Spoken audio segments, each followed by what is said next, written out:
So it's the 28th of March, and a friend asked me how is Springwatch. And so I suppose it is what is going on here. Here is Springwatch on our little, I don't like to call it a homestead, but maybe that's what it is. So here's Mummy, here's Cottontail, and here's our little one with the dangles. He's our boy, with his beautiful blue eyes. Say hello. And then here is our little girl. Where's she? Hi, buddy. There she is. Sorry for all the changing of the angles. Hi. Here's this one's called T2. She's got a tuft on her head.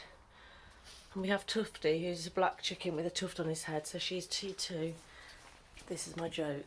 And we have a rooster that's called R2, Rooster 2.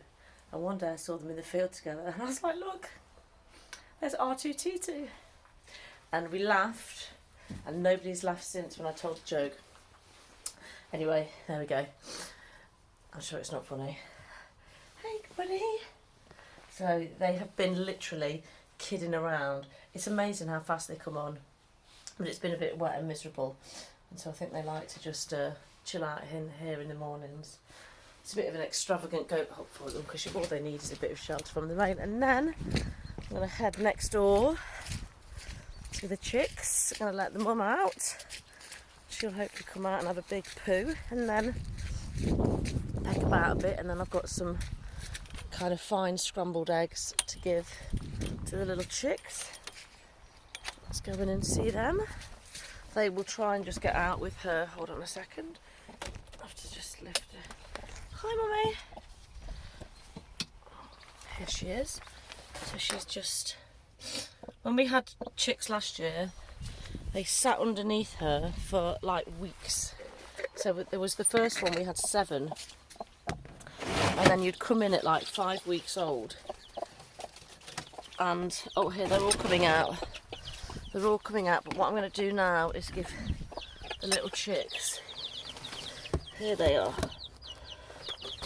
I'm going to give them some scrambled eggs, hopefully. She's making this clucking noise because she's eating out here and she's trying to tell her little chicks to eat. Here they are. Gosh, I'm so good at this, aren't I? So good at the angles. There we go, so beautiful, healthy, lovely chicks. So there's 6 of them. There we go. My next job, I think she should fly back in there. So my next job is to go and turn off my little paraffin heater that I've got in the shed. It's quite late for me actually, but I just got everything sorted in the house with the cat. We've got a cat that's in season, a kitten in season, and we won't be getting her neutered.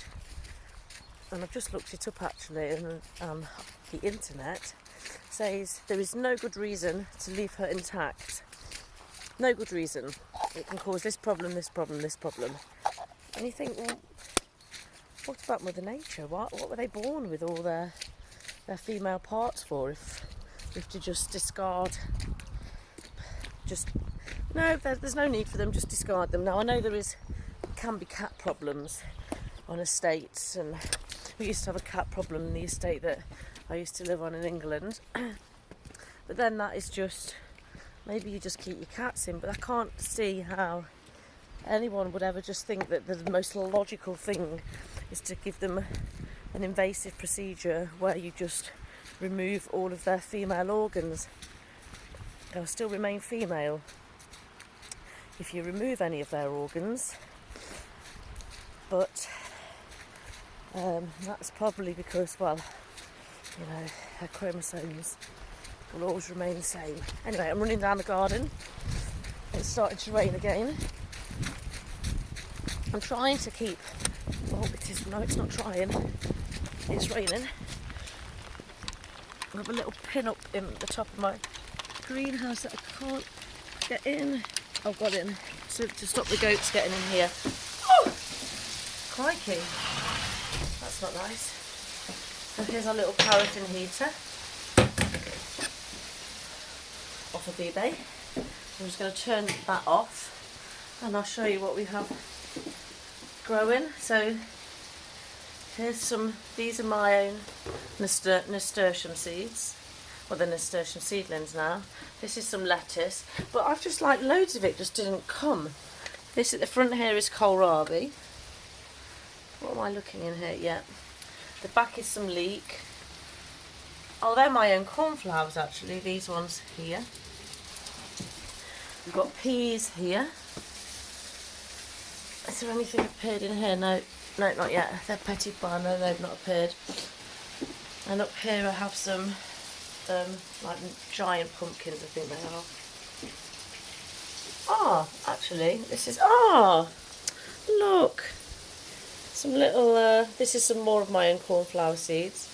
And this is, that's just starting to appear. That's calendula, just poking its head through. Yesterday I moved these, tried to prick out these broccoli.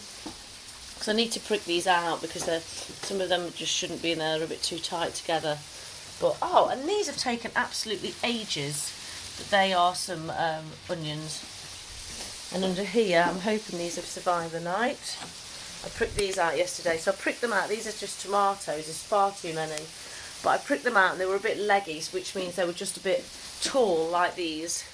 And so I've just planted them up to their neck in the individual pots because there were too many in my little seed tray. But anyway, there we go. Spring watch. Bye.